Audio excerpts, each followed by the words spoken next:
Chapter 71 Two Prototypes of Manufacturing Plants. You are listening at novelfull.audio. Chapter 71 Two Prototype Manufacturing Factories. The effect of the curved shaft plow is very obvious.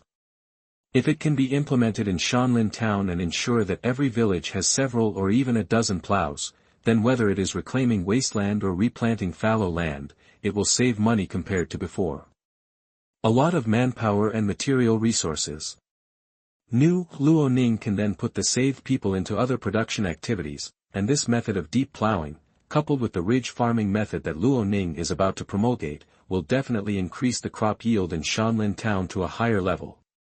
But it is obvious that if we want to fully promote it, we must first solve the problem of output. The blacksmiths in Hillwood town are Callus and his son, who is still an apprentice. Since the plow cannot be cast, Callus can only hammer it by himself. This makes the speed of making plows and plow walls a bit slow. As for making the plow body, it is not as complicated as making weapons and armor from black iron trees. Ram's half-baked carpenter apprentice can do it. It shouldn't be a problem to find a few people to practice and operate it several times. Anyway, there are more birches in Shanlin town. Kales, I went out this time to buy 2,000 kilograms of wrought iron.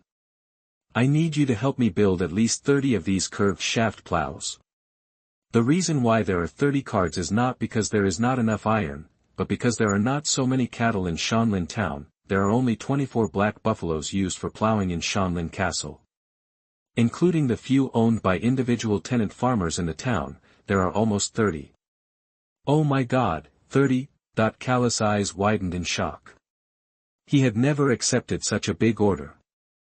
Yes, this is just the early stage, and it still needs to be built later. Luo Ning added, I will provide both wrought iron and wood, and I will also equip you with 4 people to help you. You can choose to be my exclusive blacksmith, or you can serve me as a free citizen of Shanlin town. You will be paid a certain amount. Of course, if you choose the former, I will give you a daily salary of 10 copper coins. In addition, your son Bal is a blacksmith apprentice. If he serves me, I can provide you with a daily salary of 3 copper coins. The wages of craftsmen are relatively high. If you were in other cities, it would probably cost more to hire Callus, but in a remote area like Shanlin town, the price would naturally be lower. Callus hesitated. It is only natural that the subjects serve the Lord. But in his current state, he can not only take on the Lord's work, but also earn other people's chores. But if he becomes the exclusive blacksmith of Shanlin Castle, generally speaking, he can only serve the Lord. However, the salary offered by the Lord is indeed high. 33 copper coins a year is not bad. Sir, I am very tempted by the salary you mentioned, but I don't know when you usually settle my salary.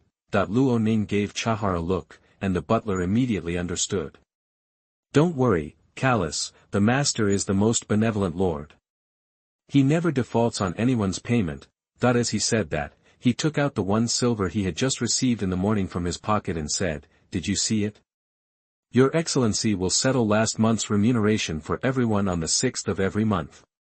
The cowherds, Galen, and others next to them also took out money from their pockets. Chahar continued, Just this morning, the servants of the castle, the professional knights and magicians of the castle, and the guards, all paid for last month. He emphatically emphasized, Please remember that I am the kindest, most trustworthy, and kindest nobleman, bar none. Luo Ning was a little embarrassed to be praised like this, but he was also surprised. Why did 2 of these people carry money with them? Isn't it inconvenient for them to jingle when they walk? When Callus saw this scene, he no longer hesitated and immediately made a gentlemanly salute. Then Callus is willing to be your exclusive blacksmith.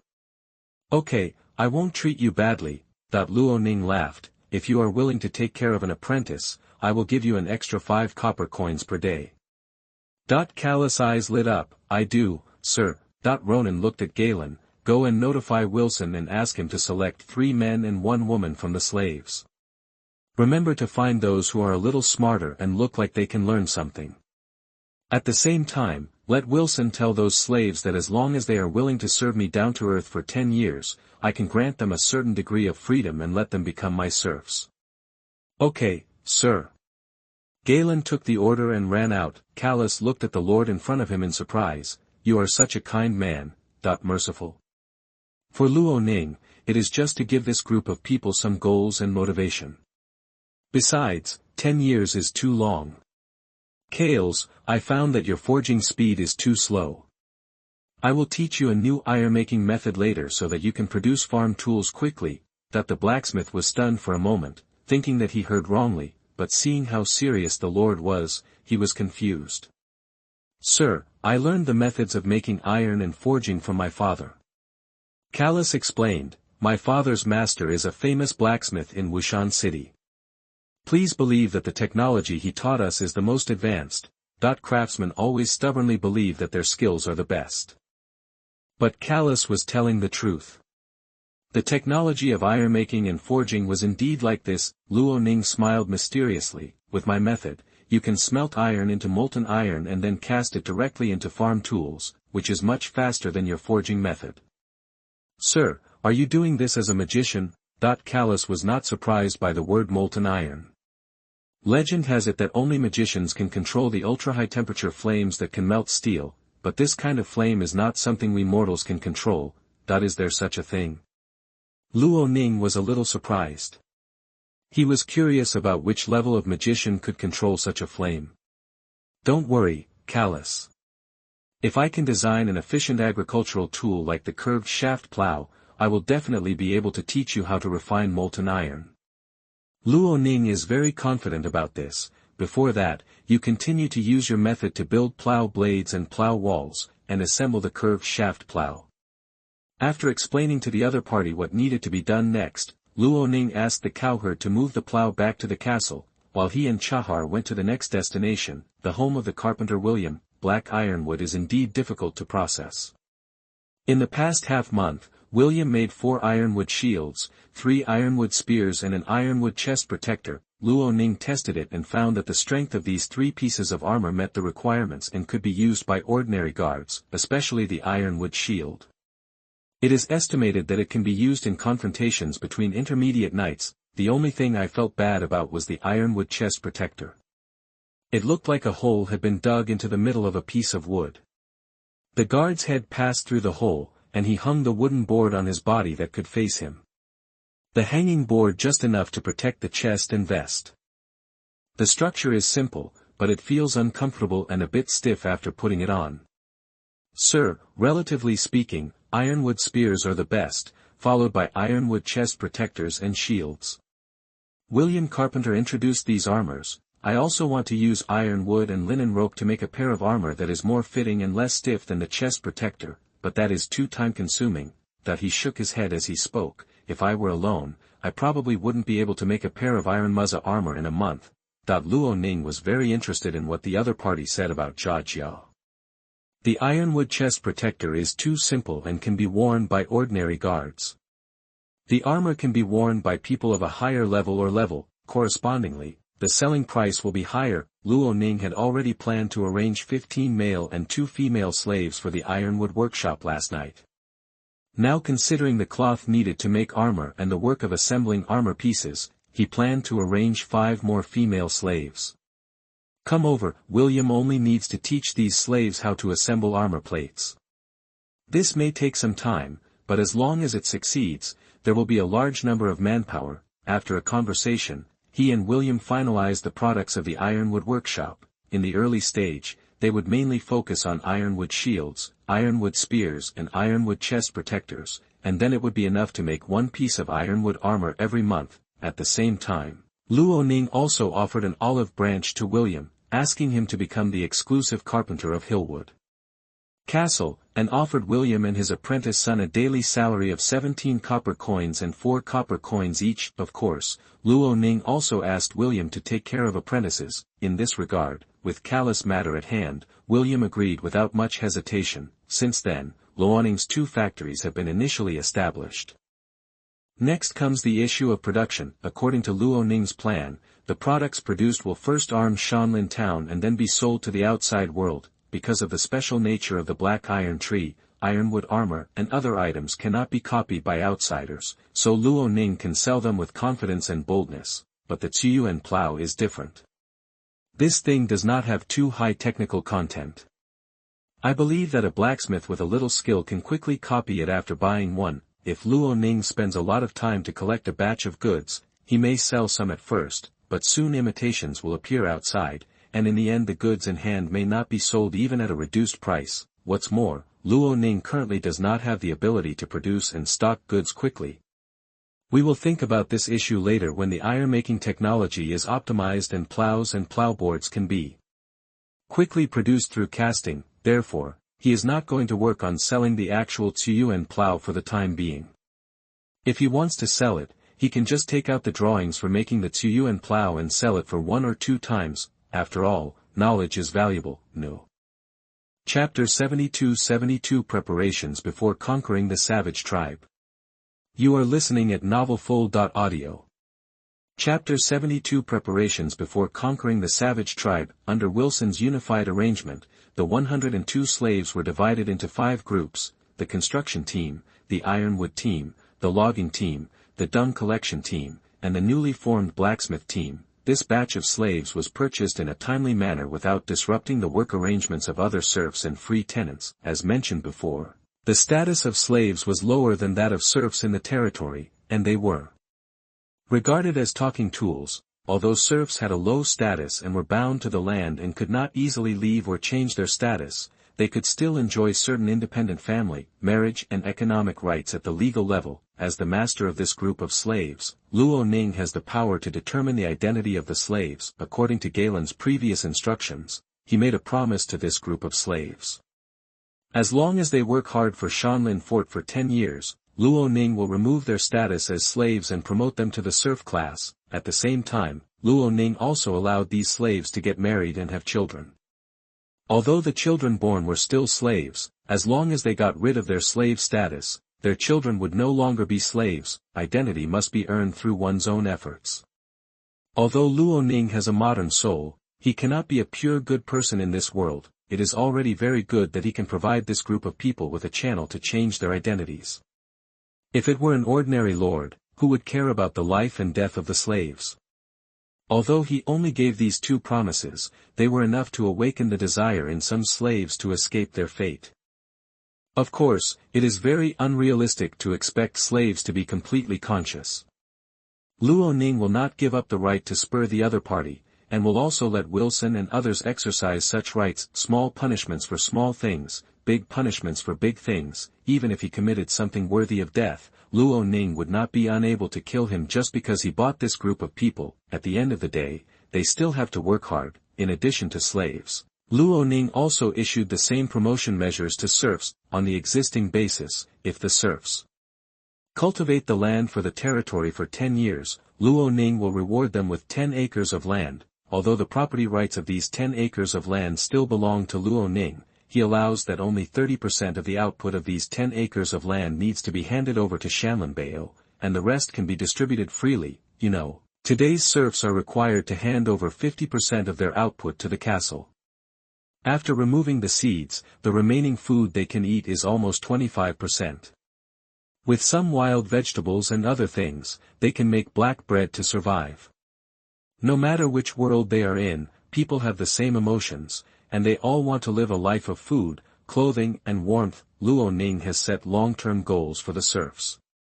Coupled with the just promulgated incentive plan for 4 villages to compete in production, as well as the upcoming implementation of the curved shaft plow and ridge farming methods, I believe that the motivation of most farmers will increase a lot. After returning from William, Luo Ning took a look at the training status of McCann and others. The guards brought from Wushanbao were already completely out of work, and Luo Ning was not prepared to let them work in the fields, although he and McCann were neither in Hillwood Town during this period of time. Before leaving, both Ronan and McCann had asked David to not only guard the castle well, but also let the guards continue to conduct appropriate drills. The open space to the west of the castle has now become a training ground for the guards. McCann divided the 27 ordinary guardsmen into 3 groups of 9 men each. One group is arranged to take turns guarding the castle and patrolling the territory every day, while the remaining 2 groups continue daily training. In addition to Q training, ordinary guards now also need to conduct military boxing training. At the same time, McCann also arranged close combat, swordsmanship practice, and bow and arrow training to start in the past 2 days. Professional knights such as David, Tom, Jewett and Sim are mainly trained in fighting skills, which is much more intense than ordinary people's training. Only by constantly pushing the limits of the body can a knight strengthen the fighting spirit in his body. Relaxation will only stagnate his cultivation. The only exception was Commander Redal, who disappeared early this morning. According to McCann, Redal left Shanlin town early in the morning and walked into the Wubei woodland alone. Indeed, it is time to start gathering intelligence on the savage tribes. Compared to the Thane territory, the savage tribe should be easier to deal with. After all, openly launching a war against other nobles will inevitably lead to criticism and intervention. Even Wushan Castle will adjust or even punish Luo Ning in order to maintain the unity of Wushan territory. To deal with the obvious attack on Thane, either Luo Ning is so strong that no one dares to say anything, or he pushes Ryzen to an isolated side with no one to help him to plead for mercy. Either way is not the time now. The savage tribe was different. They were originally enemies driven into the forest by the aristocratic coalition led by Wushan. If it weren't for the difficulty of walking through the mountainous forest roads, the trouble of supply transportation, and the fact that the nobles had no interest in spending a lot of effort to annihilate the enemy's remaining troops, they would not have left the savage tribe alone. Now that Luo Ning takes action against the barbarian tribe, not only will he not be criticized by any nobles, he has even contributed to the Wushan territory to a certain extent and promoted the power of the Wushan family. Over the years, it seems that Wushanbeo has not done anything eye-catching. Ever since Mr. Roland stepped aside and handed matters over to Wiggins, the family has become silent. Luo Ning looked at the knights and guards who were sparring from a distance. There were now 2 high-level peak knights in Shanlin town, 1 mid-level magician, 4 junior knights, plus him, a dual professional mid-level lord, for a total of 8 extraordinary. With a few more extraordinary beings, a team of knights can be formed. When he was selecting guards at Wushan Fort, Luo Ning looked at Sir Garmin and thought about when he would also have a knight squad. But he didn't expect that only a month had passed, and this idea had already become within reach. "Sir, you are here." But when McCann and others saw Luo Ning coming, they immediately stopped. "I'm just here to take a look, you guys continue training." Ronan waved to McCann. "The carpenter William has made a batch of ironwood armors and weapons out of black iron trees. You can arrange for 2 people to move them over and assemble them for the guards. Those shields are of good quality, and you should be able to do the same. It comes in handy." McCann knew about the existence of the black iron tree. They only discovered it that day when they accompanied the Lord to inspect it. At that time, McCann was only an intermediate knight, and he didn't cut the black iron tree with a single sword. The armor made from this thing definitely had a certain degree of defense. "I didn't expect William to process the black iron tree so quickly," McCann said with a smile. "I will have people move it over later and equip the guards first. The ironwood armor, plus the 5 sets of full-body armor obtained from Pedro and Prince, will be distributed by you." Luo Ning glanced at the 2 new knights who were sparring. During this period, give Jewett and Sim more guidance, as well as David and Tom, one by one, to improve their combat effectiveness. Wait for Rueda. After collecting information about the savage tribe, we must prepare for battle. McCann's face turned solemn. "Okay, sir, I understand." That while the 2 were talking, a guard ran towards Luo Ning. Sir. McCann looked over and said, "They are the guards guarding the castle today."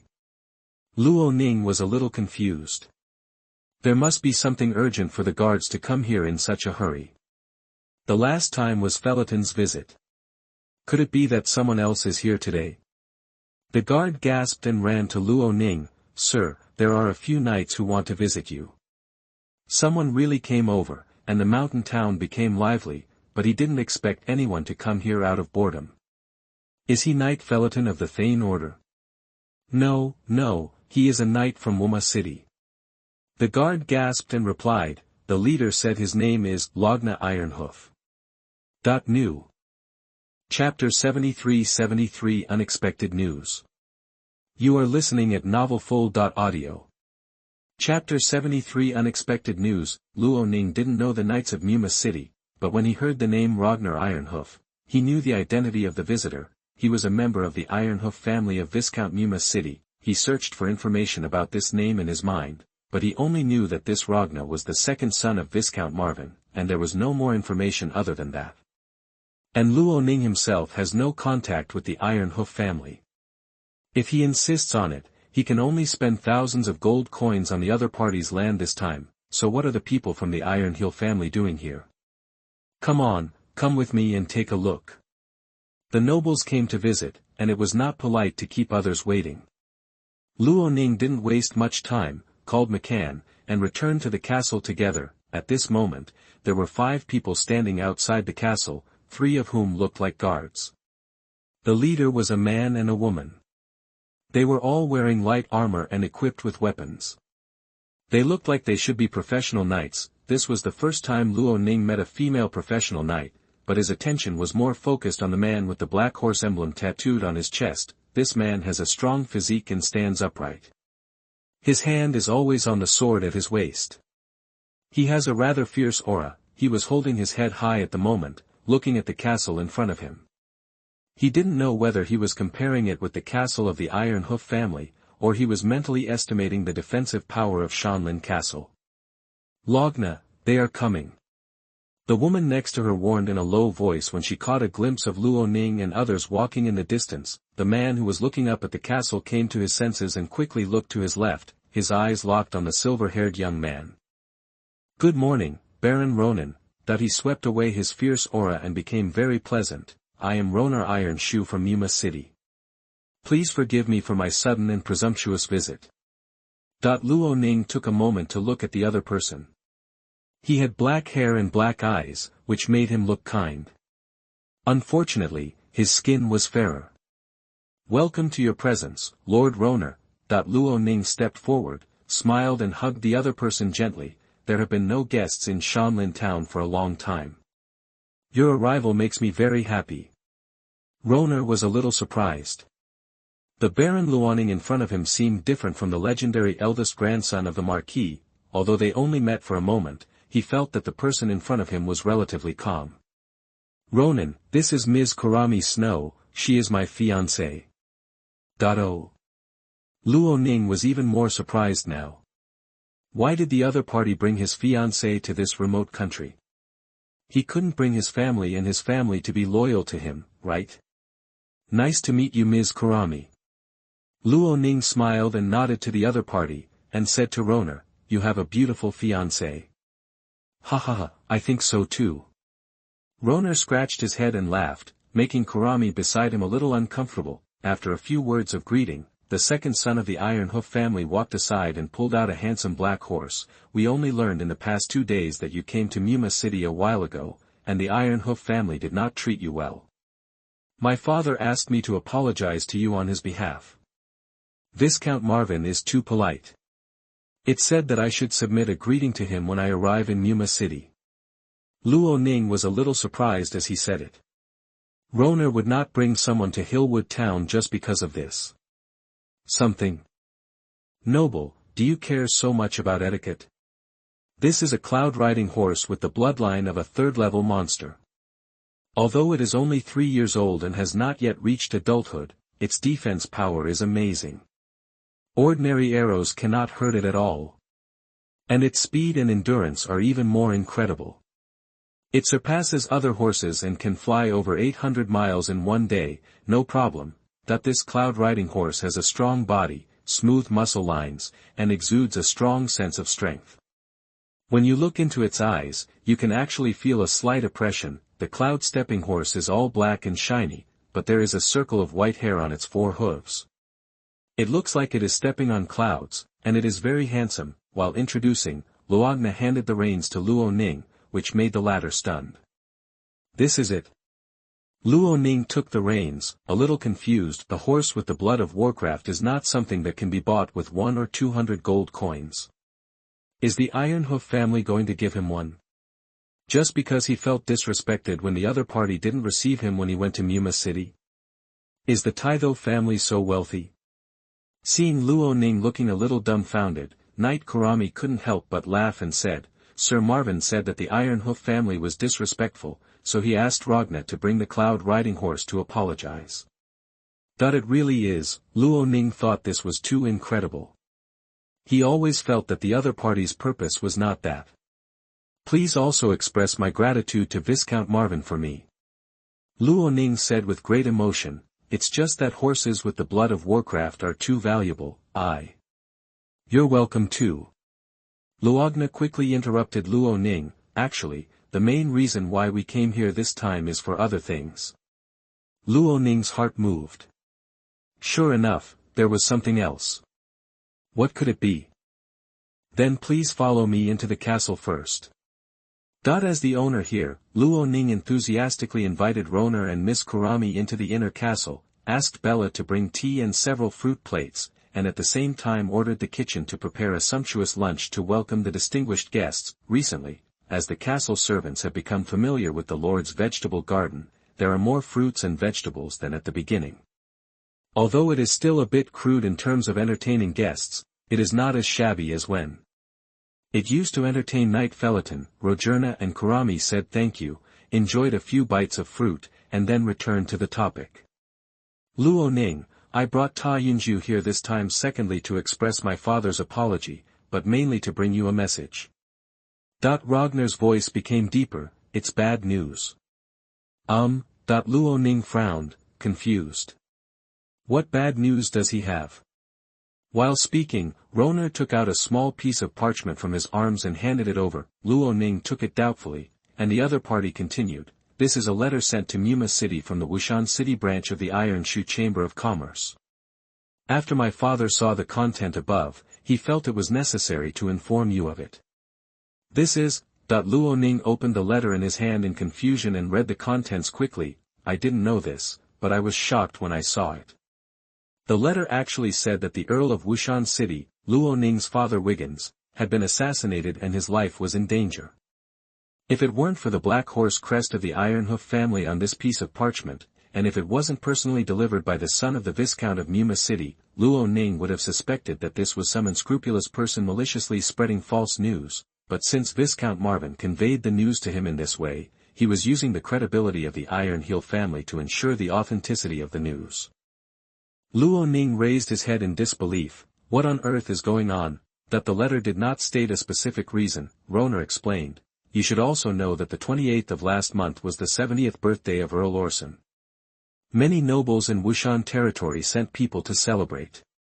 Lord Wiggins, as the other party's son-in-law, naturally, I won't be absent.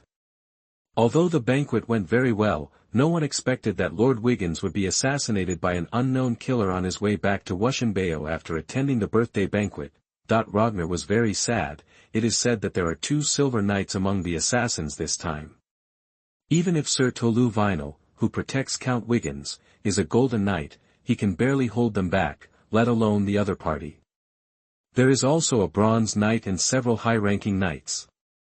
Luo Ning had heard of the name Tolu Vinyl, who was the leader of the first knights of Wushan Castle, and Garmin Stout, whom he had met before, was his subordinate. The outside world thinks Tolu is just a silver knight. When did he break through to gold? Of course, this is not the most important thing. Under the protection of the Golden Knight, Wiggins was still seriously injured and dying. The opponent was obviously well prepared for this assassination. Ronan couldn't believe it. Earl Wiggins, my father, is he dead? Nuum. Chapter 74 Life or Death Uncertain. You are listening at novelfull.audio. Chapter 74 Life or Death Uncertain. For Shanlin Town, the visit of the son of the Ironhoof family was a very unexpected thing, and the news brought by the other party was even more unexpected. I'm not sure about the specific injuries of Lord Earl.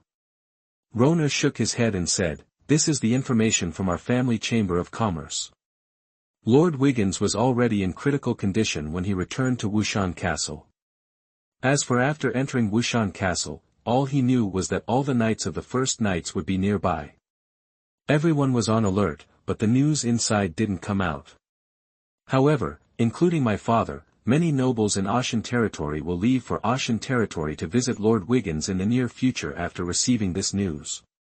Some nobles may simply see a doctor or eat melon, but some may want to confirm Wiggins's life and death so that they can make other preparations. Luo Ning frowned. You can actually dispatch 2 silver knights and a bronze knight at once. What are the origins of these killers? The higher the professional level of the transcendent, the more or less powerful people are behind them, whether it is a noble, a certain chamber of commerce, a wealthy person, etc. Being able to dispatch such a level and number of professional knights to assassinate Wiggins at once shows that the origin of the opponent is not simple. Roner shook his head. How could he know such a thing? Even if he had his own guess, he didn't dare to say it in front of Luo Ning without evidence. If Luo Ning informed Wushanbao of his suspicions, causing Lord Lolans to be angry and start a war, then he and the Iron Hoof family would be brought to the forefront. Diamond Suit, although Luogna didn't say much, Luo Ning had his own guess in his mind. In this kind of assassination, it depends on who is most beneficial to the death of the person involved, then this person may be the murderer. In the Wushan family, the Marquis of Rolands is seriously ill and retired, and it is said that he will not live for a few years. When he dies, his son, now Earl Wiggins of Wushan City, will inherit the position of Marquis. A few years later, when Wiggins dies, who will inherit the position of Marquis of Wushan Territory? That was definitely not the disinherited Ronan, but his brother Braden, the grandson of Earl Orson Hyde. Now that Wiggins is dead, and after Rolands dies in a few years, Braden will directly ascend to the position of Marquis, which will save at least 10 or 20 years compared to surviving Wiggins. So after such an analysis, it is very obvious who benefits from assassinating Wiggins. Is it that the Hyde family wants to support their grandson to get the position of Marquis as soon as possible? And even wants to kill the seemingly useless son-in-law as soon as possible? Luo Ning couldn't help but think that if he wasn't afraid of Lu Lancy's stellar strength, I'm afraid Lu Lancy would be the first one to make the move instead of Wiggins. However, is it really what he imagined? Luo Ning didn't dare to vouch for it. After all, he could think of this situation, and so could other nobles, especially Rolands of Wushan Castle. Under such circumstances, Orson Hyde still wants to assassinate his son-in-law, which only shows that he no longer takes Wushanbao seriously. Does the other party really dare to show off like this before Rolands is dead? Luo Ning felt that this matter still had to be questioned. Luo Ning, when are you going to return to Wushan City? Roner changed the subject. If you leave now, we can escort you out of the woods to the south. When we get to Wuma City, you can be with my father. This will make the journey there much safer. Luo Ning came back to his senses and said with some surprise, "Why, you guys are not staying at my place today, and you are planning to go back?" It was almost noon, and even if the other party left immediately, they would not be able to return to Wuma City today. Luo Ning originally thought that the other party would stay overnight in Shanlin town. "I'm sorry, it's not that we don't want to rest here for a night, it's just that my father is still waiting for my news in Wuma City." Roner explained, "If you are willing to come with us, then we will set off from Wuma City together. If you have other plans, I will have to go back and reply to him." It seems that Marvin Ironhoof wants to leave for Wushanbao as soon as possible. Luo Ning thought for a while, but did not give an answer immediately. "Please let me think about it." The two knights Roner and Kurami met each other, and both saw the surprise in each other's eyes. They thought Luo Ning would leave immediately, but they didn't expect that the other party would still look unhurried. Could it be that Luo Ning is still angry about being deprived of his inheritance rights, and even if his father is dying, he is not willing to go back to Wushanbao to visit? This is too willful. In any case, he, Luo Ning, is a bloodline of the Wushan family. Ragna and Kurami thought so in their hearts, but they didn't say much. They just followed Viscount Marvin's instructions and sent Cloud-Taking Horse over to establish a relationship with Shanlin Town, and then conveyed Wiggins' matter to Luo Ning. After the luncheon, Luo Ning sent the group from Wuma City away. In the end, he decided not to go to Wushanbao for the time being, using the excuse that the autumn harvest in Shanlin Town was imminent and he couldn't leave without a political officer. The news and gifts brought by Viscount Marvin may just be pure goodwill, but Wushan Castle is definitely a complicated place now. In the next few days, nobles of all sizes in Wushan territory will gather there. Luo Ning went over at this time and undoubtedly joined the vortex on his own initiative. If someone manipulates it carefully, it may even be pushed to the front. Luo Ning finally settled down in this remote mountain forest, and finally faded out of the sight of many people. Only then did he have time to grow steadily. He didn't want to be remembered so quickly. Moreover, Luo Ning believed that Wiggins was most likely saved by Wushan Bao and did not die. After all, if he really died, what Roner would bring would probably be a letter from Wushan Bao. If Lulans asked Luo Ning to go back, he would leave immediately. Now he should stay away from that whirlpool for the time being. When things calm down and the nobles in Wushan City have dispersed, it won't be too late for him to visit Wushan Castle. In any case, the situation in Wushan Collar is getting increasingly grim, because only when the dominance is gradually lost to a certain extent, people from outside will attack the feudal monarch so blatantly. Roland's lived in such a fashionable manner, and when he dies, the group of people below will probably become even more unscrupulous. Now he can only hope that Roland's can last a little longer. At least with this old man here, no open war will break out. I don't have much time left. I have to try my best to improve my strength and power before chaos comes. Luo Ning originally just tried his best to let Shanlin Town and himself get through the early stage in a stable manner based on the attitude that the enemy will not attack me and I will not attack others, but now it seems that some actions must be put on the agenda sooner. McKen, during the recent training of the guards, we must pay attention to keeping them strong. After Redal brings back the news, we will prepare to deal with the savage tribes in the mountains and forests. Also, Galen, you go and notify Wilson and ask him to inform each village that everyone has to work overtime and shorten the autumn harvest time. In addition, in the next few days, I will recruit 20 militiamen aged around 30 in each village for training. Ask Wilson to arrange in advance for these 80 people to come over to observe and familiarize themselves with the training content of the guards. War means casualties, and Luo Ning needs to consider the issue of manpower replenishment, but the autumn harvest is equally important. Without food, even people can't feed themselves. How can we go to war? Thank you all for your monthly votes. There are so many people voting, I'm flattered. Chapter 75 Dialogue. You are listening at novelfull.audio. Chapter 75 Dialogue. Wushan Castle has been very lively in recent days. Nobles of all sizes in Wushan territory have come here one after another.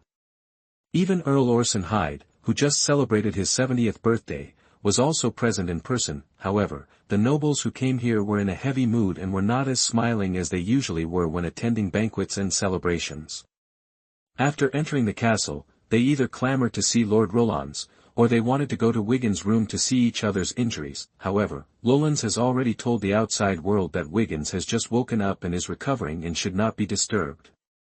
He will wait 2 days to arrange a meeting with everyone. At first, some people doubted the authenticity of this statement and worried that the Marquis was unwilling to disclose the news of Wiggins' death for some reason. Some followers of Roland's, such as Sir Kabir Peterson, the Deputy City Lord of Brilliant City, directly clamored to duel with Count Orson and help Lord Roland's eliminate the murderer of his son-in-law.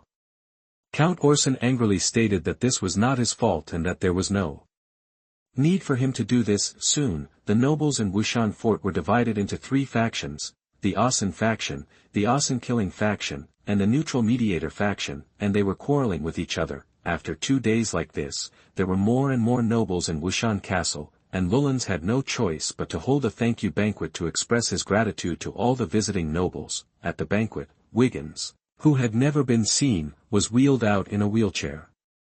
His face was pale and his spirit was very depressed. Everyone discovered that although Wiggins was not dead, his right leg was missing and he could only spend the rest of his life in a wheelchair.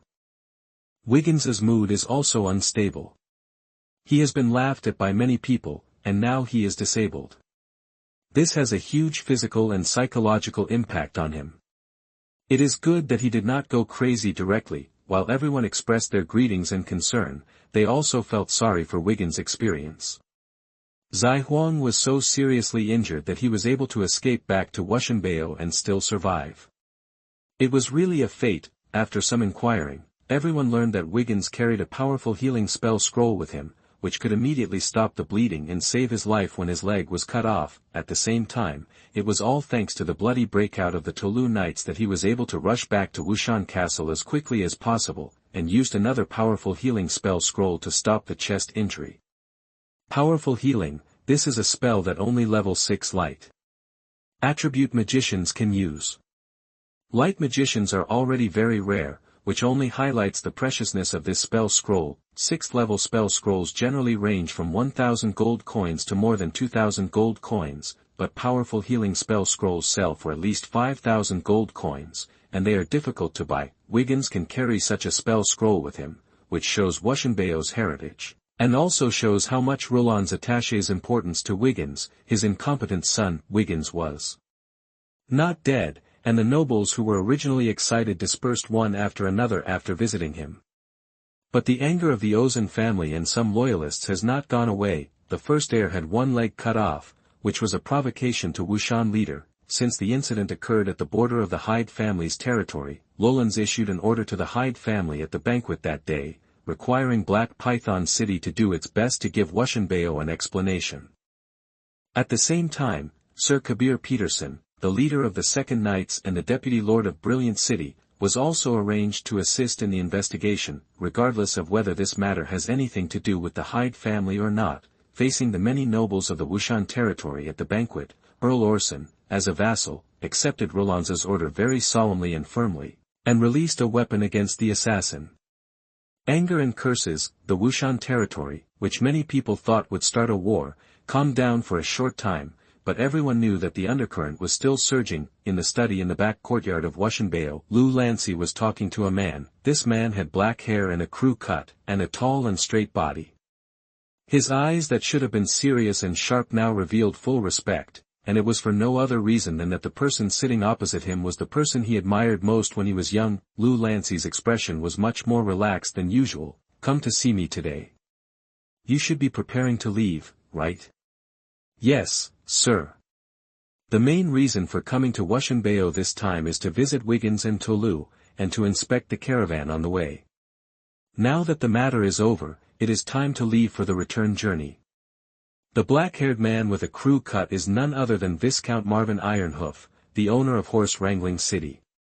In the past, when the Marquis' eldest son Grimes was around, the two of them were very good friends. Young Marvin followed Rolands and Grimes, and it was not until his father and Grimes were buried in the battlefield that he inherited the title. Over the years, even though Wushanpu's situation has become more and more embarrassing, Marvin's attitude towards Wushanpu has never changed. Before leaving, I still want to know more about your thoughts.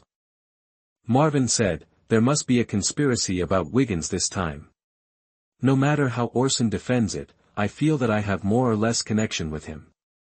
His eyes were genuine. Sir, although it is not appropriate for you to use force now, as long as you have your support, no matter whether it is the Black Gold Brotherhood, the Polish thieves, or Orson of Black Python City, I believe that the Wushan territory most of the nobles will be at your disposal.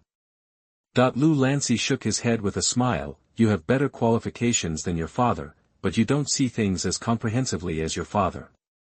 They may obey my request, but they will be hesitant during the implementation process. After all, no one knows what state the Wushan Council will be in after my death. What about Wiggins' hatred? Marvin frowned. Roland said, the assassin who assassinated Wiggins came from an assassin organization called the Skull and Bones Society. I don't know if this organization has anything to do with Orson, but even if it did, Orson would not allow him to be in the earldom. I'll take action against Wiggins. As Wushanbeo's dominance declines, some strange organizations will always appear in Wushan territory. For example, the Black Gold Brotherhood and the Polish Thieves Group are troublesome organizations that have appeared one after another in recent years and gradually become stronger, occupying large areas in the southeast. Now that these two have not been resolved, another Skull and Bones killer organization has emerged. Roland sighed. Speaking of the Skull and Bones Society, I heard that Marina and Malik of the Green family were also attacked by Skull and Bones killers on their way home from Ocean College. Sir Noel of the Lake Castle was also attacked because of this. Lose your life. Marvin nodded. I have also heard about this matter. It seems that many families in the Wushan territory know the existence of the Skull and Bones Society and use them to achieve some ulterior purposes. At this point, Marvin suddenly remembered something. Speaking of which, the reason why Herman's son and daughter were lucky enough to survive was because of the help of Luo Ning. If he hadn't happened to pass by, Baron Herman would probably have died. I have to experience the pain of losing a son and a daughter again. Marvin looked at Lu Lanz. Sir, what do you think of Ronan? This child. Lulan's leaned back, as if he was huddled in the soft sofa. I had already given up on him, but I didn't expect that he would bring me some surprises. From what Herman said, Ronan seemed to have already given up on him. Have you become a junior knight? Indeed. Marvin nodded. It's really surprising. When he was allowed to practice well, he spent a lot of time, drank too much and learned nothing. You deprived him of his inheritance rights, and he successfully awakened the seeds of fighting spirit and mastered the extraordinary power. The strength is really the same as when Wiggins was young, rebellious and giving people a headache. Ha ha ha. That I don't know which sentence touched Lu Lancy's smiling face, and his long-lost laughter echoed in the room. He only awakened when he was almost 18 years old. With his temperament, I'm afraid he can only be a high-level knight like his father, and his achievements will be limited after all. Lulan's put away his smile and did not continue speaking. He didn't know what he was thinking in his heart. Marvin told what happened when he left Muma City. I asked Roner to bring the news of Wiggins' injury to Luo Ning. It's been 8 or 9 days, and this kid hasn't come to Wushanpu yet. Marvin shook his head helplessly. Isn't this guy as paranoid as his father and unwilling to come back? Lulan's thought of Luo Ning's actions when he left Wushanbao twice. The latter's temperament seemed to have changed a lot, and he seemed not as paranoid as before, but when a son learns that his father's life or death is uncertain, he doesn't rush back. How can he explain it? He won't be of much help if he comes back. If he doesn't come back, he won't come back. It saves me the trouble of arranging people to protect him. Lulan sighed. If he encounters any danger or urgent matter and needs your help, then you can take care of it for me. Marvin's eyes lit up and he said with a smile, I will, sir. New. Chapter 76-76 Redal's Information. You are listening at novelfull.audio. 7th. After seeing off Roner and Kurami that day, Ronan stopped paying attention to Wiggins. Of course, he couldn't get information even if he wanted to pay attention. There was no messenger bird in Shanlin Town to communicate with the outside world. From that day on, Shanlin Town began an intensive autumn harvest movement. The main grain harvested this time was barley, totaling more than 9,300 acres. With such a large area, even if Wilson recruited everyone over the age of 15 in Shanlin Town, each person would be responsible for an average of 6 acres of land, and the workload would still be quite large. Fortunately, there was enough time, and with the coordination of the village chiefs and team leaders, the overall progress was well controlled, and the wheat should not be left to be wasted in the wheat field. The training of the guards continued, especially after 80 militiamen were gradually assigned. The training ground to the west of the castle became more lively every day, with slogans shouting one after another. During this time, various teams composed of hundreds of slaves were also put into production. Not only were 2 simple wooden houses built on the mountainous land next to the farm to the east, but several slaves even lived in them. There are also ironwood workshops, blacksmith shops, etc., which are slowly getting back on track. Even the excrement collection team has reduced a lot of excrement in the town after several days of hard work. During this process, Wilson and several village chiefs reported the laziness of slaves. Luo Ning was unkind to such people who wanted to be lazy and not work even though they were eating themselves. After a lesson and 1 or 2 hungry meals, those people would much more honest. They also understood that the Lord's kindness was conditional. If you don't work hard, you don't deserve to enjoy this kindness. During this time, Luo Ning himself was busy learning magic, making scrolls, and discussing with McCann to improve his combat experience.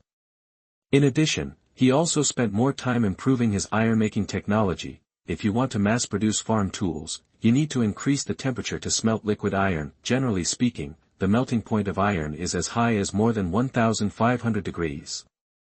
It is a bit difficult to melt it under the existing conditions, but there is no way to obtain liquid iron. In a high-temperature furnace, when iron is reduced, it will absorb carbon, and the melting point of the carbon-iron alloy formed will be lowered.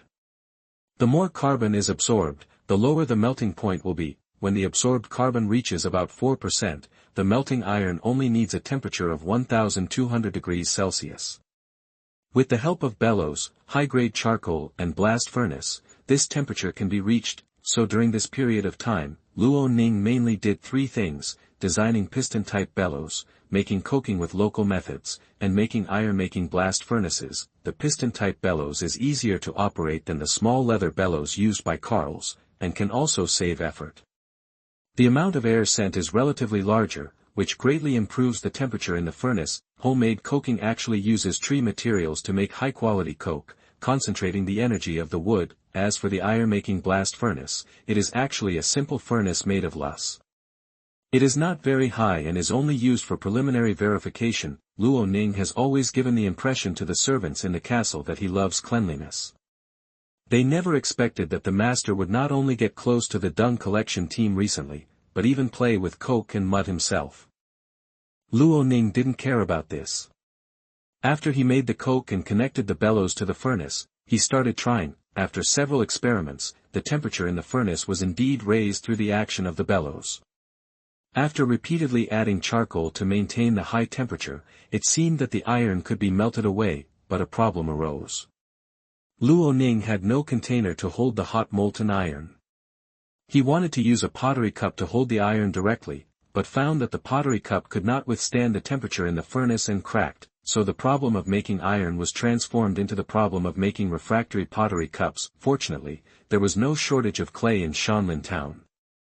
Luo Ning used several different clays and finally fired a ceramic cup that could withstand high temperatures, which is a crucible in the modern sense. When the blacksmiths Callus and Bar watched Ronan pour the molten iron from the pottery cup into the pre-made mold, and soon formed a small dagger, their eyes looked straight. Callus did not expect that what the Lord said that day, allowing ordinary people to control the temperature of molten iron, was not a joke, but the truth. But Luo Ning knew that this kind of cast dagger couldn't be used for fighting, it was too brittle. The method of casting with molten iron can at most make use of the hardness and wear-resistant properties of pig iron to make agricultural tools, and it is best to undergo high-temperature decarburization treatment. Of course, this way of loading the crucible also has big drawbacks. It would be great if the blast furnace for iron making could be moved all the way, but this would require him to spend more time studying. Although this method is too crude at present, it is also a core secret. Ronan asked Callus and Bar to observe, and at the same time asked the other party to keep this secret for him. In this era when ironmaking was still being made using local methods, both bellows and later blast furnace ironmaking were core technologies, so Ronan asked Callus and Bar to sign a confidentiality contract. If the secret was leaked, they would pay with their lives. In a blink of an eye, the time came to September 15th, and Redal, who had disappeared for nearly 10 days, finally returned to Shanlin town. When he left, the other party was still a handsome young man, but when he came back, Redal had become an embarrassed middle-aged uncle. Luo Ning asked him to go back to his room and take a shower before calling McCann and others to the hall of the fortress for a meeting. The woodland to the north and east of the town is very large. At first, I was just searching aimlessly. It wasn't until I left the town and walked about 10 miles north that I found traces of human activities. In the fortress of Hillwood Castle, Redal spoke out what he saw and heard in a leisurely manner. After finding traces of human activities, he searched for a day or two and finally found a village in a bamboo forest due north. The dense bamboo forest hid Redal's figure, and the rustling of bamboo leaves concealed his footsteps. After detailed observation, Redal found that the village had only 100 or so houses and was not very large. There are cultivated fields in the north of the village. I wonder if the food grown there can be self-sufficient. After Redal marked the village, he walked along the trail northeast of the village and happened to meet 3 hunters while climbing over the mountain. There was nothing to say. Redal took action almost as soon as he saw the opponent, killing 2 of them immediately and leaving 1 behind. He successfully learned the news about all the savage tribes in the forest from the hunter. According to the hunter's account, there were once a maximum of 8 tribes in this woodland.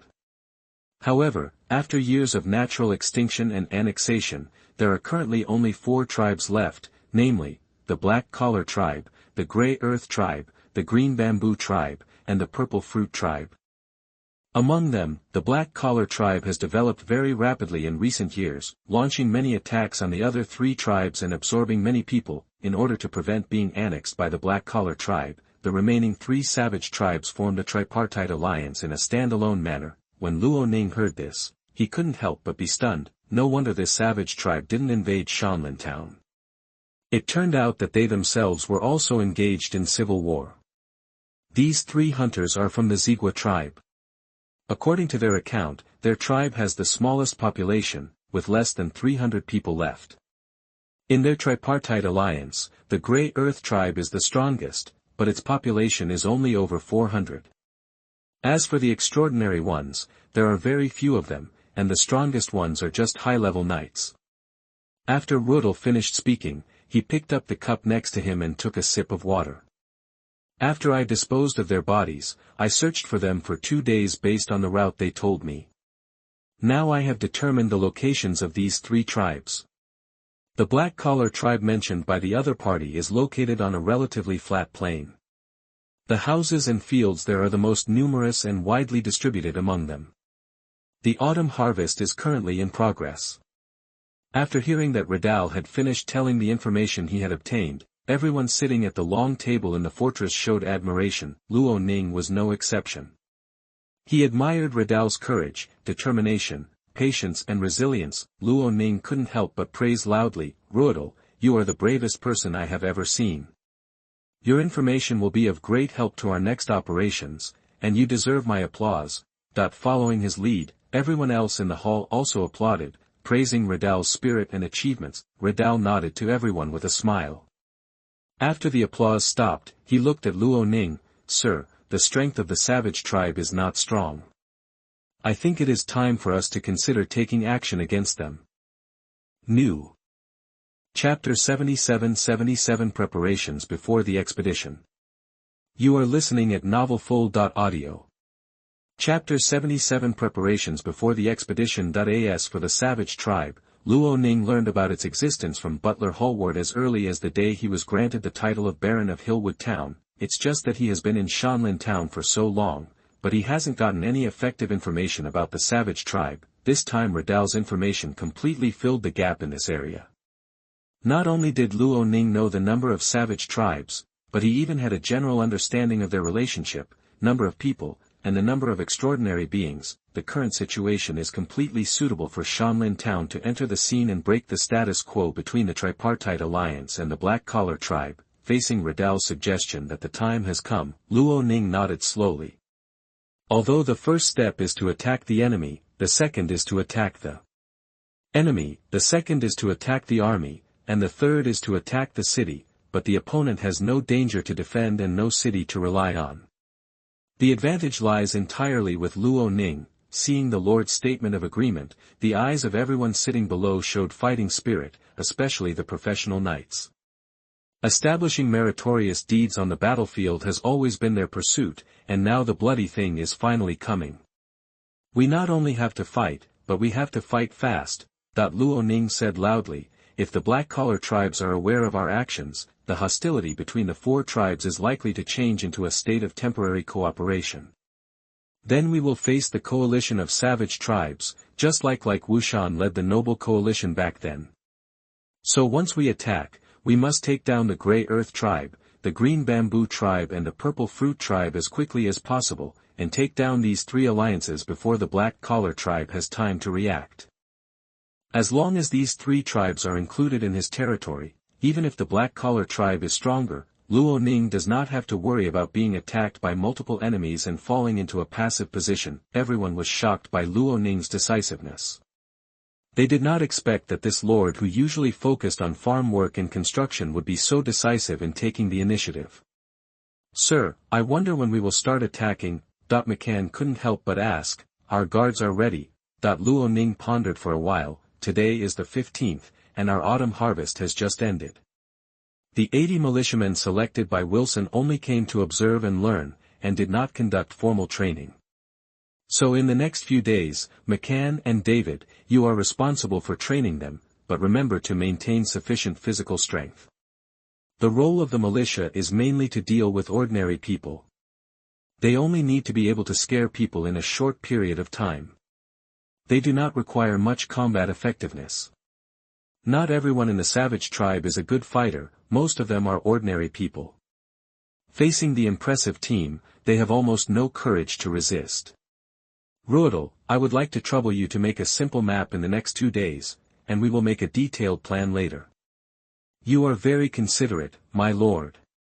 Redal nodded in agreement. In this way, a proactive attack on the savage tribe was initially finalized. In the next few days, McCann and David were responsible for training the militiamen, mainly by shouting slogans and walking steps to enhance the overall momentum, while teaching some relatively simple and practical stacking skills.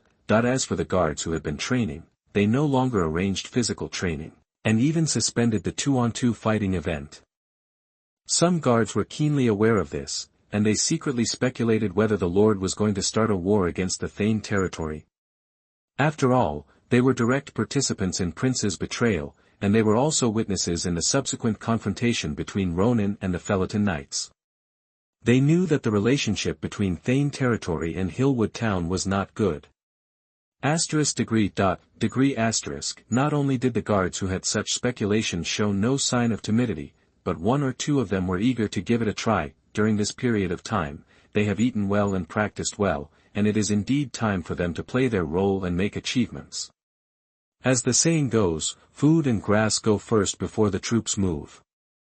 Although the distance between Shanlin town and Qingzhou tribe is not very far, so there is no need to carry a lot of supplies, but the rations for the lunch meal still need to be carried. Luo Ning instructs the kitchen in advance to prepare ingredients for making white bread for 100 people, ensuring that everyone can have 2 meals. In addition, everyone brought a bottle of water with herdsmen to satisfy their hunger and thirst along the way. When Redal took out the simple map, Luo Ning called a group of people to start the second meeting. This time he called Chahar, who was in charge of the castle's logistics.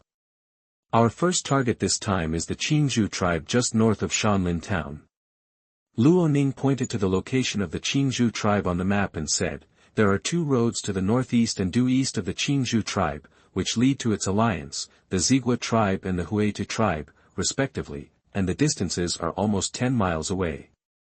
In order to prevent anyone from the Qingzhou tribe from escaping to report when we attack, I need someone to lead a team to ambush on these 2 roads. Luo Ning glanced at all the extraordinary beings on the long table, and finally his eyes fell on the 2 newcomers Jewett and Sim at the end of the long table. We are operating in 3 teams this time. Zuwite and Sim, you 2 will take 5 guards and 10 guards respectively. You will be responsible for ambush in the woods on both sides of the road. If you find anyone who has escaped, you will immediately capture them. Everyone's eyes turned to the 2 newcomers at the end of the long table, and the 2 people immediately straightened their bodies, not squinting, but feeling very panicked inside. They thought they would just follow the charge, but they didn't expect that the Lord would let them lead the team. Luo Ning emphasized the content of the mission again. Our mission is to ensure that what happened in the Qingzhou tribe does not spread to the Zigua tribe and the Grey Earth tribe. Do you understand? Jewett and Sim immediately stood up and saluted Ronin as knights. Understood, sir. Luo Ning motioned for them to sit down. The third team, which is the main force, is led by 5 extraordinary beings, myself, Redal, David, Tom, and Elrond, and is supported by 10 guards and 60 militiamen responsible for attacking the stronghold. Let Bob and Marseille lead the remaining 7 guards to guard the castle. As he spoke, he looked at Redal and McCann and ordered, let those militiamen shout at the Qingzhou tribe after our main force officially launches the attack. Let that group of people know that their mountain stronghold has been surrendered by the army of the Marquis of Wushan territory. Surrounded, let them understand that laying down their weapons and surrendering is their only way to survive. Redal nodded and agreed. The raid would have brought panic to them. Coupled with such shouts, it will definitely make these savages even more panicked and make them feel timid in their hearts before they even started to resist. Points. Sir, your method is very wonderful. As natives, Tom, Jewett, Sim and others also admired the Lord very much. In their opinion, fighting is nothing more than lining up and charging. There are so many arrangements. Today is an eye-opener. Luo Ning laughed and accepted the praise from everyone. Morale is still very important. Doing this can make your own team's morale high and the opponent's morale low. In this way, you can win faster and lose less. There are not many extraordinary beings in the Qingzhou tribe. 3 or 5 at most. Once we discover them, we will subdue them as quickly as possible. We can capture those who can be captured alive, and it doesn't matter if we kill those who are difficult to capture alive. Luo Ning emphasized, but remember, we don't need to kill those who kneel down to surrender and beg for mercy. You also know the situation in Shanlin town. Produce more food, build more residences, open up connecting the roads outside and so on will require more people to complete. He smiled and said, if anyone is found to be indiscriminately killing surrendered people, after the fight comes back, I will let him join the excrement collection team and go to the streets of the town to pick up excrement. The excrement collection team is a unique team in Shanlin town. Everyone has seen the scene of 10 people carrying excrement buckets and carrying excrement baskets everywhere to pick up excrement. When they thought that they might do this, they quickly kept the Lord's instructions in mind. Luo Ning discussed some details with everyone before officially ending the meeting. Today is September 19th. We still have 1 day to prepare tomorrow, so that the guards and militiamen can have a good rest these 2 nights. Luo Ning stood up. At 4 o'clock in the morning on the 21st, everyone will gather outside the castle for breakfast. We will set off on time at 5 o'clock. Now get ready to go. This is Shanlin town's first external battle, and Luo Ning doesn't want any surprises. Choosing number 21 ensures that he can receive the second heartwarming gift pack in September, which can improve his own strength a little bit more. I wish you all a prosperous year of the dragon in 2024. New. Chapter 78 March 78. You are listening at NovelFull.audio. Chapter 78 March. For a whole day, Redal and McCann were formulating their respective missions for the guards and militiamen. No one did not pay attention to this expedition. Time flew by quickly, and it was 4 o'clock in the morning on the 21st in the blink of an eye. At this time, in the open space of the outer castle, Ronan, Redal, McCann, Elrin and other extraordinary people, 27 guards, and 80 guards all gathered here. All the castle servants also went out to distribute freshly made bread to everyone, either to eat or to take with them. As breakfast time passed, everyone got ready to go. Luo Ning looked at the soldiers standing in front of him. Some of them were holding inferior long swords, some were holding iron and wood spears, and some were holding bone spears or even wooden sticks. As for the armor, it would be nice to wear an ironwood chest protector. As most people are basically unarmored, there was no way Luo Ning couldn't take out so many weapons at once. However, he only required this group of people to be intimidating in terms of momentum, and did not expect them to have much fighting power. What's more, not everyone in the savage tribe opposite has weapons and armor. He slowly drew out the long sword from his waist. This flowing flame sword was the reward on the 5th day of 7-day login. Luo Ning took it out after he entered the intermediate level and was able to release his fighting spirit. Using it, you can increase your fighting skills, and you can emit flames with just a wave of your hand. It is very powerful and should belong to the category of magic weapons or inscribed weapons. Everyone. Luo Ning raised the sword in his hand, and as fighting energy poured into it, red flames surged on the sword, lighting up the square like magma that could evaporate everything. Set off. In the dim light before dawn, this 100-man march quietly embarked on the journey. Chahar led his servants up to the tower and looked at the direction where the army was leaving, with blessings and prayers in his eyes. The maid Bella had tears in her eyes. Mr. Housekeeper, do you think I can make a triumphant return? After such a long time, the servants have adapted to the new environment, new life and this master who is very tolerant to the servants. They have regarded this place as their second home, and all of this is tied to one person, that is the owner of the castle, Luo Ning. None of them hope that anything unexpected will happen during this expedition. There is no doubt about it, Chahar said categorically. My master never fights an unprepared battle. He will definitely triumph. The mountain breeze in the early morning is a bit cold and the air is relatively humid. The soldiers lit all the torches prepared in advance and formed a fire dragon in the fields, walking slowly towards the north along the planned route. Everyone was excited and expecting, and some were a little confused, but under the personal leadership of the Lord, no one thought about backing down. Luo Ning, who was walking in front, had already consumed all the attribute points and energy essence accumulated from signing in the recent period. Looking at the attribute panel, his level progress has increased a lot compared to when he left Muma City. Level, 2 intermediate knight, 51/200, 2 intermediate magician, 300/300, now his magician level is all full, and his knight level has reached a quarter.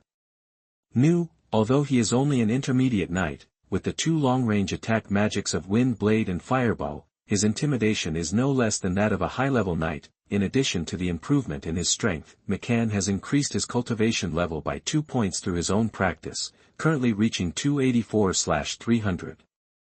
Elrond relies on his own cultivation and energy essence points, and his current level progress has reached 211 of 300. He can also be regarded as a late intermediate light attribute magician. As for Commander Redal, since he is restricted by the master-servant contract with Luo Ning, it is a pity that his strength cannot be further improved before Luo Ning reaches a high level. In addition to the extra points this time, Luo Ning also brought 4 Wind Blade scrolls made during this period, as well as 16 healing spell scrolls made by Elrond. In case of emergencies, marching is boring, especially after entering the mountains and forests. The road is not easy to walk, the voices of everyone communicating are getting lower and lower, and the atmosphere is becoming more solemn. Fortunately, the sun that rose soon dispelled the darkness in the mountains and forests, and everyone's psychological pressure was also reduced a lot. Commander Redal walked at the front, leading the team in the direction through the marks on the trees along the way. Luo Ning felt more and more that Redal was worthy of being the commander of the legendary Flame Expeditionary Army. He did things in an orderly manner. The information he obtained saved a lot of manpower and material resources for this expedition. Along the way, when it was almost noon, Redal stopped next to a big tree. Luo Ning saw that the marks on the roots of the tree were different from the previous ones. "Sir, after climbing over this hill and walking about 5 miles further, you can see the bamboo forest where the Qingzhou tribe is located." Redal suggested, "Should we take a rest here and regain our strength?" Luo Ning nodded, "Everyone is tired after walking all morning. Let's rest here and regain our strength." He paused and continued, "We just need to arrive at the Qingzhou tribe before dark, so everyone can rest here for a long time. Pay attention to arranging people to guard, and order the soldiers not to walk around and talk loudly. If he goes too early, all the people in the tribe will go out to work, which makes it inconvenient for Luo Ning to catch them all. He may even miss people and let them go to the Huitu and Zigua tribes to report the news. Later, when the working people go home one after another, they will implement the siege policy." While everyone was looking for a place to rest, Luo Ning came to the top of the mountain and looked into the distance. He didn't know how far to the north he could see the sea in the north. Looking back, he found that the distance between Shanlin town and the savage tribe was not as far as imagined. After leaving the town, it is only 15 or 16 miles to get here, and adding the next 5 miles to this point is only 20 miles. The Alliance army led by Wushan did not kill this group of people at the beginning. The relative dispersion may be one of the reasons. The bigger reason may be that the nobles felt that after killing the fleeing enemy leader and the remaining enemy troops hiding in the mountains and old forests, it would be too much to spend too much energy and money on encirclement and suppression. The nobles are not very interested in anything that is not profitable or beneficial. Time passed little by little. Everyone ate bread, drank water, and waited for the sun to set before the army of 100 people set off again. Compared with before, everyone walked more carefully this time, trying to use trees, grass and terrain to cover their bodies. Fortunately, the Qingzhou tribe's fields were not distributed here. At the same time, the tribe seemed busy with the autumn harvest, and no one was patrolling. This allowed Luo Ning and his party to arrive outside the bamboo forest without any accidents. "Jewett, Sim, you take your people along this valley to the east and ambush on the roadside where you are responsible. Your Excellency, and we will wait for you here for half an hour." Redal took over the command. "In half an hour, we will take the initiative to attack. If there is an accident on your side, have someone run over immediately. Don't worry, Commander, even if we meet someone, we will ensure that he won't scream." Jewett and Sim made their pledges and then led their respective troops into action. The sun is setting in the west, and the light in the mountains and forests is gradually dimming, and it will soon be dark. In such a mountainous area, I believe that everyone who works will return home one after another. Luo Ning's gaze passed through the forest in front. Jewett and Sim should be arriving soon. It's time for us to take action. The 5 extraordinary men stood up first and walked in front, followed by all 70 soldiers. A team of this size marched through the bamboo forest, and there was no other noise except the sound of stepping on the ground. No one spoke, no one conversed, everyone walked forward in silence. This is the discipline emphasized during training. Extraordinaries must also be cautious when facing an army of ordinary people who are well-trained and well-equipped with weapons. An average junior knight can take on 7 or 8 well-trained ordinary soldiers. They are not invincible. New. Chapter 79 Contact with the Enemy. You are listening at novelfull.audio. Chapter 79 Contact with the Enemy. The bamboo leaves rustled as the team quickly passed through the bamboo forest. If it were the season for digging winter bamboo shoots, we might encounter a few people, but now they passed without any hindrance. It can be said that the Qingzhou tribe has not invested any manpower and material resources in preventing foreign invasion. I don't know if they are confident in their own strength, or if they are more assured of Shanlin town. Soon, faint human voices reached everyone's ears. Everyone's eyes were looking through the gaps in the forest, and they could easily see a relatively empty area under the bamboo mountain, where dozens of wooden houses were located unevenly. Luo Ning also saw many farmers returning to their families carrying farm tools. They seemed to be even thinner and more tired than the farmers in Shanlin town. Elrond reminded softly, "Sir, there is someone on the guard tower over there." Luo Ning looked in the direction. There was a 3-story sentry tower standing on a relatively high slope. People could indeed be seen moving on it. The question is, what is the use of building a sentry tower in a village? Luo Ning was a little confused. He had already come here and the other party hadn't noticed. What was the point of building a sentry tower? Use my fireball technique as a signal. After bombing the guard tower, everyone takes action immediately. After crossing the bamboo forest, everyone came to the open area.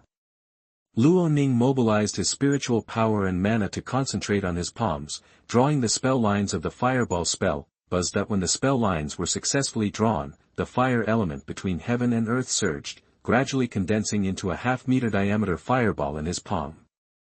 That at the same time, the sentry on the sentry tower of the Qingzhou tribe finally discovered this scene, mainly because it was getting dark, and the sudden appearance of the flames was too distracting. The sentry's eyes widened, and he could clearly see a large group of people standing behind the fireball. The black collar tribe is attacking. The sentry reacted subconsciously, but before he could remember to shout out his thoughts and pass them on, he saw the fireball flying toward his sentry tower at an extremely fast speed. He could even feel the fireball. The hot air waves above, boom. The fireball with a diameter of half a meter struck the sentry tower in shock, shattering the wooden pillars below into pieces. The platform above lost its support and fell from mid-air. The sentry also fell from the sky, life or death unknown. "Come on!" Redal pulled out his long sword, shouted loudly, and rushed out like an arrow, followed closely by McCann and a group of soldiers. Tom and David led the remaining people into 2 teams, outflanking them from the left and right sides. Intruder. An unknown person stopped in front of Redal. This person's clothes looked better than the others in the Qingzhou tribe. He didn't know his identity.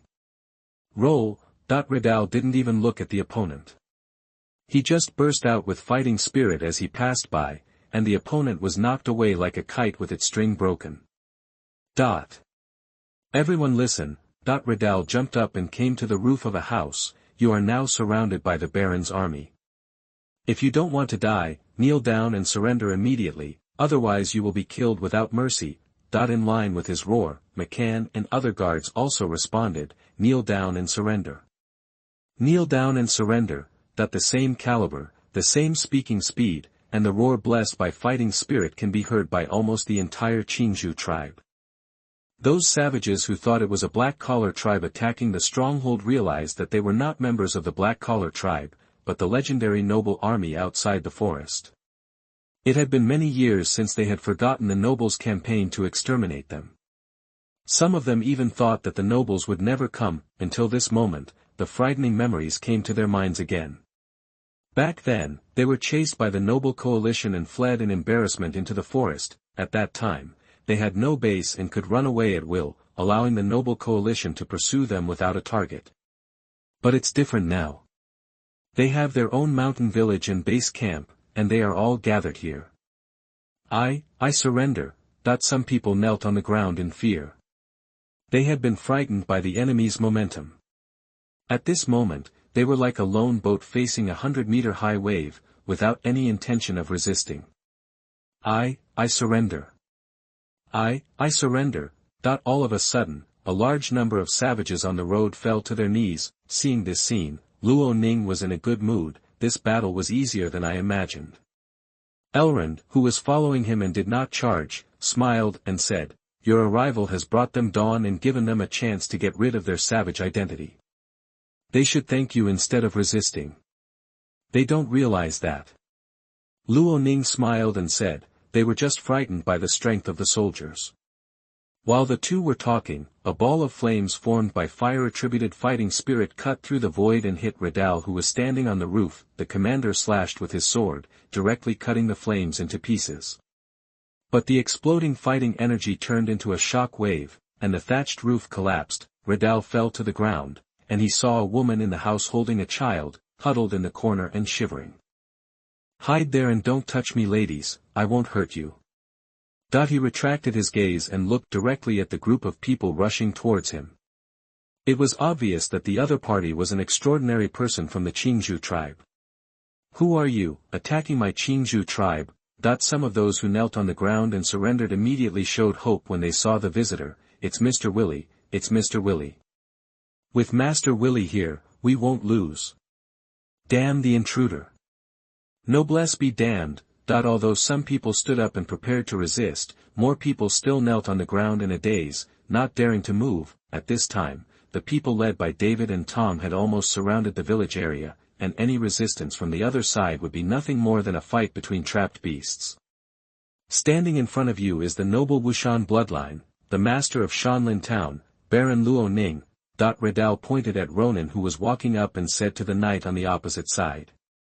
"The Baron of Hillwood Town." Knight Willie frowned and asked coldly, "Isn't the owner of Hillwood Town Prince? When did Baron Ronan come to be?" But when he looked at the silver-haired man in front of him, he already believed Redal's words. The leader of the coalition that was chasing them had such silver hair, which left a big shadow on him when he was young. Being trapped in such mountains and forests for many years has blocked your sight and hearing, Willie Knight. Luo Ning stepped forward and said, "Wubei Woodland has bound you for half of your life. Do you still want to be trapped in this land for the rest of your life under the title of Remnant?" Willie clenched the sword in his hand, his expression flickering. He really didn't want to be trapped here, but it was very difficult to get out with a legal identity. "What do you want?" "Submit to me." Luo Ning smiled and said, "I can give you a legal identity and take you out of this forest." New. Chapter 80 People who are ignorant of current affairs. You are listening at novelfull.audio. Chapter 80 People who don't understand current affairs. The Qingzhou tribe has a population of less than 400, and its usual defense force is only about 20 people at best. Among these people, except for the 3 professional knights headed by Willie, the rest were ordinary people who took up arms and became guards and put down weapons and became farmers.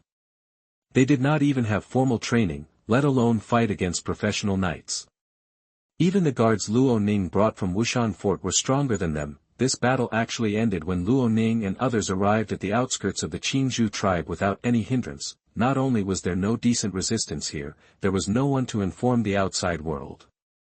The 2 teams of Jewett and Sim that Luo Ning deployed on those 2 roads out of caution were completely useless. The reason is that he still didn't expect it to go so smoothly. Facing Luo Ning's recruitment, Willie was very tempted. He hid in this mountain forest with his father, carrying the identity of a remnant of the rebels. Even if he went out to purchase, he could only find some small traders, and even then he had to be careful not to reveal his identity. Once people outside know his identity, they will definitely report it to the nobles of Wushan territory, just for the bounty of a few gold coins. In the past, under the influence of his father's generation, Willie's only concern was to restore the family's past glory.